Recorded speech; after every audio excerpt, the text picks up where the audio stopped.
Welcome to the 80s and 90s presents 99, where every day is a party like it's 1999. Here's your hosts, Jamie Fenderson and Milo Dennison. Today we're talking about four reasons why 1999 was awesome and even deserves its own podcast. And I got reasons. Do you got reasons? Sure or do. You can just make them up? Because it's not hard to find reasons why 1999 were awesome. Well, there were also reasons why 1999 sucked too. Well, you could say that about every year. Yeah. I mean, relationships wise, man, I was living with some chick. We fought all the time. Well, that's your own fault. That's not the year's fault. Was working in a call center, answering questions, and be like, why am I being billed this? Because it's a tax. You live in America, you pay taxes. That's why you're being billed this. I don't agree with this. Well, I don't know what to tell you. Well, that sounds like it sucked. Well, I'll give you my first reason then to kind of counter that point. Okay. Because my life, my teenage years sucked, like in the 96, like 95, 96. Those were some bad years for me. Mm-hmm. But I finally got into the Navy. So here's why it was awesome. One, I was young. I was like 20 years old, right? And being young is better than being old, in my opinion. I agree with that. Yeah. A lot of people are like, well, when you're older, you're wiser and all this stuff. And I'm like, yeah, I'm 1,000 times wiser, but I get rid of that and be a dumb 20-year-old any day. I would, because I'm wiser, but I'm also fatter. I'm tired. I'm beat down. And I pretty much hate the world around me. So 99 was awesome because I was young and I was optimistic about life and shit. You know what I'm saying? And I was in the military. I was floating around on a ship, traveling the world. And even when I came back to home port, I was like near Tokyo. So I was partying with my homies in Tokyo. 1999, like partying in Tokyo. And I had a hot girlfriend, now ex-wife, then hot girlfriend. Dude, partying in Tokyo and like port hopping in 1999 as a 20-year-old guy with your homies. That was amazing. So even though you didn't have such an amazing year because you were working in a call center, listening to schlubs talk about they don't like taxes or whatever, and living with some crazy girl, you were still young. As bad as it might have been. You're right. I did have a lot of fun then, and she wasn't, we still had fun together on occasion at that girl. And yeah, I was in my 20s. So I'm going out, having, Friday nights out with the friends and that kind of stuff that you don't really do too much anymore. And, I was making decent money in the call center. So that's all good too. So what's a reason you have 99 was awesome? Napster. Napster started in 1999. So for people who don't remember Napster, this was the kind of original torrent site or file sharing site. And you had to use dial-up, of course, because it was 1999. So you log into your computer on dial-up and you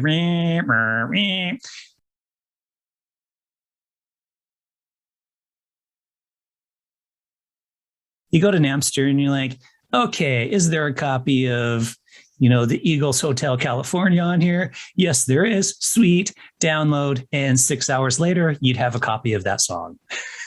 Yeah. You could steal a movie like a champ with Napster, dude. Totally. It was good times. Whatever happened to Napster? It went away, man, because I think they got sued. The government shut them down. I think they got sued or something like that. So basically they got shut down. So we were at Napster. Yeah. It was fun, like just illegally pirating music and just getting any kind of music you wanted for completely free. Yeah. But it was kind of unfair to the artist, I suppose. I agree. And I'm I would never illegally download something now, being the wiser person than I am. But yeah, I agree. Especially with like musicians, because it seems like they make a lot of money, but a lot of the money they make actually goes to the record companies and that kind of stuff. Yeah. And so they need a lot of that. I mean, now with Spotify, they make like 0.001 cent every time that song's played or something like that. So it's not like a lot of money. Most of their money comes from touring. They make less than we do on this podcast.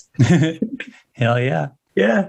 Well, I'm going to bounce off that and just say technology in general in 1999 was kind of at its peak. And I say that because you had the internet, right? Mm-hmm. You had cell phones, but you didn't have social media and you didn't have smartphones. Not really.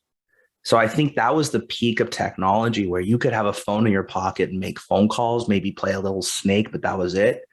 And you had the internet and some e-commerce stuff was coming up. So you could surf the web and maybe even do a little bit of e-commerce, but you weren't taking pictures of your brunch and selfie and all this kind of stuff all the time, right?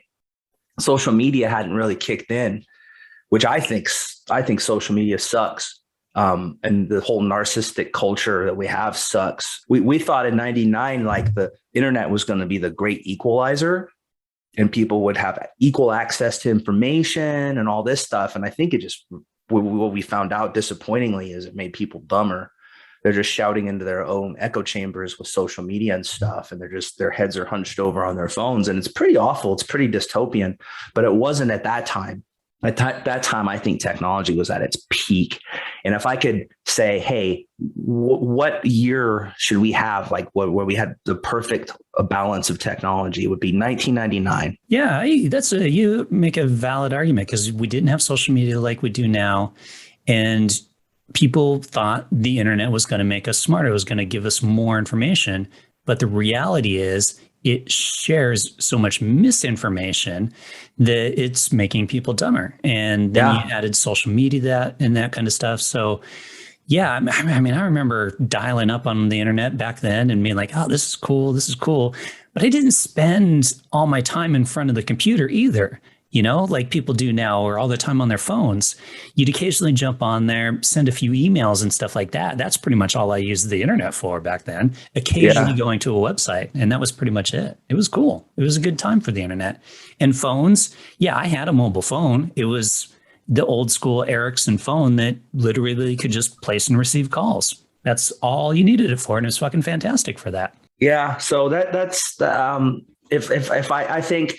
If we were going to like stop technological advancements, we could stop at 1999 and we'd be okay for the rest of humanity. I think we should have done that. We should have said, hey, this is it. We're at the peak and we're not going any further. And we still have our Ericssons and we'd still talk like normal people. And I wouldn't show you a picture of my hamburger.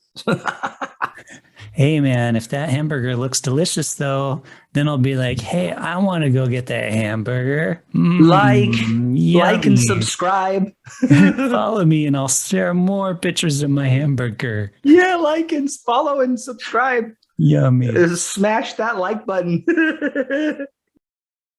All right, for my next one, I'm going to go the cartoon or TV show Family Guy debuted on Fox TV. I mean, back then, and you had The Simpsons and that kind of stuff, but like the Family Guy really kind of took it to another level. And you could talk as much shit about it now, you know, being kind of repetitive with each episode, and it's kind of lacked that uniqueness in comparison to other stuff that's out on now. But back then, it was a revolutionary show. When that show came on, people were like, wow, this is fucking hilarious. And what was cool about it is the fact that it wasn't even popular then. Like they did, I want to say 3 or 4 seasons, and then it got canceled because it was so not popular. But the DVDs came out, and it was so popular on DVD that they then brought it back. That's how what happened to the show. And I remember, like, I have the DVDs of those first few seasons sitting in a box in storage, and a buddy of mine installed a DVD player in his truck and was showing me, like, look what I can do on my DVD, you know, and play movies as I'm driving down the road on a tiny little screen that he, you know, attached to the dash. And it was like, let's watch some Family Guy while we're driving down the road. And it's like, all right, sweet, Family Guy. Yeah. So it was a memorable show to have debuted back in that year. Wow. So that came out in 1999?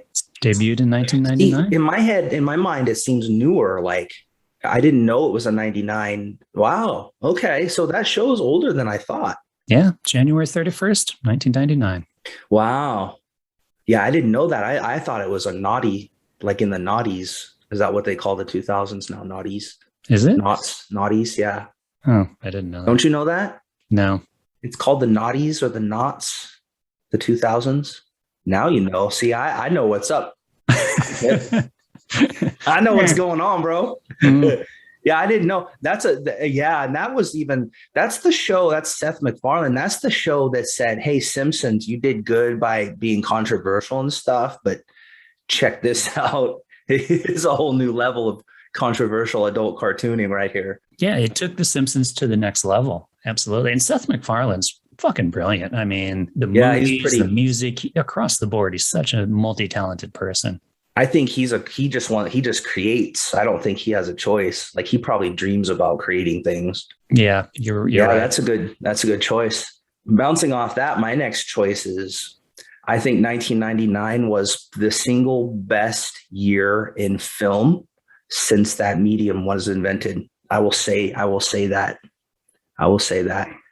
I don't know if I want to name all the movies Well, because we name a might. few because I need some justification for this. I don't know if I'm buying it. So here's the thing. It's not any single movie. It's the fact that so many movies came out that year that were good. Okay. It's the sheer number of good movies that came out that were good.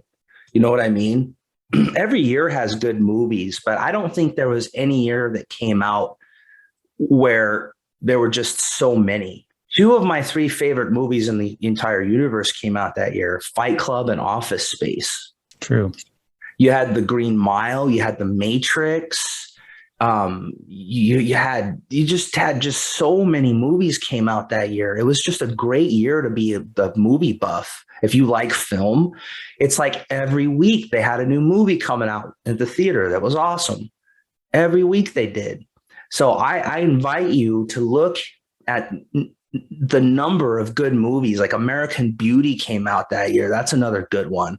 Just loads and loads of fantastic movies came out in 1999. And that's why I make the assertion that it's the best year in movies. It's not that the best movie ever came out that year. That's debatable. But I will argue that the sheer number of fantastic movies that came out within that 1 year period make it the best year in film. And when you're a guy in the Navy and you're broke half the time because you spend all your money out in town, you got a movie theater and it's cheap because they want to keep sailors out of trouble with cheap movies, right? At the theater. So my buddy Crow and I, man, we're just watching movies left and right. Where are those guys? They're not hanging out. They don't hang out anymore. They're in the movie theater. They're just always in the movie theater watching movies. So I invite you to look at the list of movies that came out in 1999 and tell me that there's another year with the sheer number of fantastic movies that came out in a single year. And I don't think you can find one. That's my assertion. I'm sticking with it. I thought it was the best movie year ever. Okay. Well, I mean, I can't argue with you because I haven't really looked it up. So I'll take your word for it. But you are right. A lot of really good movies came out in 1999. So I can't argue that aspect. Whether it was the best year, who knows? Well, I could say, well, that's arguable, but it's not because I'm fucking right. Of course. All right. So for my last one, I'm going to go New Year's 1999. Wow. So that was Y2K New Year's, where lots of people thought that the world was going to end because all the computers were going to fail and all this random stuff that planes were going to fall out of the sky. So people really kind of went to town that new year. It was the first time I had been to Las Vegas. Not that I'm a huge fan of Vegas, truthfully, but me and the girlfriend I mentioned earlier, we did a road trip. So we drove down to Las Vegas. And we went over to Spokane to visit some friends, got in a huge fight, didn't talk for the next portion of the trip down to Utah to visit my grandparents, started talking again around that point in time in Vegas, where we then stayed in the world's seediest motel where there were prostitutes in the parking lot and, ended up in one of the casinos for the night, just had a blast partying it up because, it was 1999. We didn't have a lot of money at the time or anything like that. And then drove back up through Monterey, California, and up the coast back to Seattle. And it was just a unique New Year to experience. And I think Las Vegas was a fantastic place to experience that particular New Year. Yeah. I was going to say the same thing as my final one as well. Wow. Partying like it was 1999, New Year's Exactly, Eve, right? dude. Yeah. Where were you? Were you in Japan?